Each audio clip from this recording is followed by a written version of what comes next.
Hi, this is Brian. Welcome back to another Optimize Plus One. In our last Plus One, we talked about why we sleep again, and I made yet another strong recommendation to buy that potentially life-changing book again. Today, we're going to talk about why we don't sleep. We'll take a quick look at the top 10 sleep kryptonites. But first, here's another gem from Matthew Walker's brilliant book. I quote once more, 2/3 of adults throughout all developed nations fail to obtain the recommended 8 hours of nightly sleep. He says, I doubt you're surprised by this fact, but you may be surprised by the consequences. Routinely sleeping less than 6 or 7 hours a night demolishes your immune system, more than doubling your risk of cancer. End quote. Question, where do you fall in those statistics? And now for the top 10 sleep kryptonites. Number 1, simply not valuing sleep.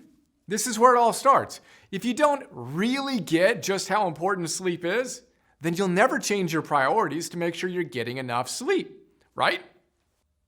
Number 2, inconsistency. All the leading sleep gurus, including Matthew, tell us that consistency is key. In fact, this is his number 1 tip. I quote, stick to a sleep schedule. Go to bed and wake up at the same time each day. Set an alarm for bedtime. Often we set an alarm for when it's time to wake up, but fail to do so for when it's time to go to sleep. If there is only one piece of advice you remember and take from these 12 tips that he shares, this should be it. Number 3, screens. 90% of adults are on their electronic devices within 1 hour of going to sleep. That's a really bad idea unless you like having a bad night of sleep. Solution is easy, digital sunset. Make that solution as simple, but not easy. Number 4, anxiety. This is a top reason people give for why they can't sleep. We're too stressed. Well, guess what? If we structure our lives such that we're basically redlining our energy all day, every day, we're going to have a lot of enervated anxiety.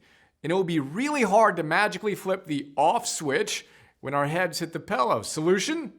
Train yourself to flip the switch and get really good at creating a sense of energized tranquility. We'll talk about that more in a few days. Number 5, caffeine. Caffeine works because it basically masks your fatigue. It has a half-life of 5 to 6 hours, which means that if you have 100 milligrams of caffeine at 4 p.m., around half of that caffeine is still having a party in your brain at 10 o'clock p.m. Not helpful for sleep. Solution, create a caffeine curfew.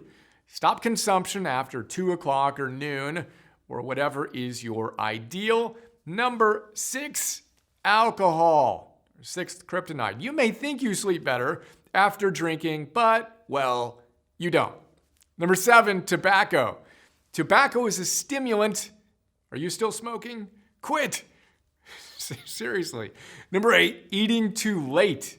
If you eat a big meal before bedtime, your body needs to work too hard digesting food when it should be doing all the important repair work in your brain.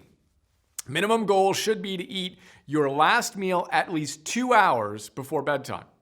Professional optimizers might want to run the 4-hour before bedtime experiment to see if you can get glimpse for the win. Number 9, exercising too late. Exercise is obviously awesome, but we don't want our core temperature jacked up before bedtime. Basic recommendation is to exercise at least 3 hours before bed. But professional optimizers know that exercise gives us a 12-hour mood boost, so we architect our days to get our natural little hit of Ritalin and Prozac in the first half of our days. And our 10th kryptonite here is suboptimal sanctuaries. Your sleep environment matters a lot. Key things to optimize: your temperature should be around 65 degrees.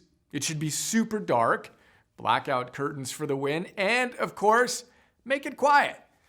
Oh, and move the TV out of your bedroom, unless you want to be part of a statistic that correlates depression with bedroom TVs. That's today's plus one. The top 10 sleep kryptonites.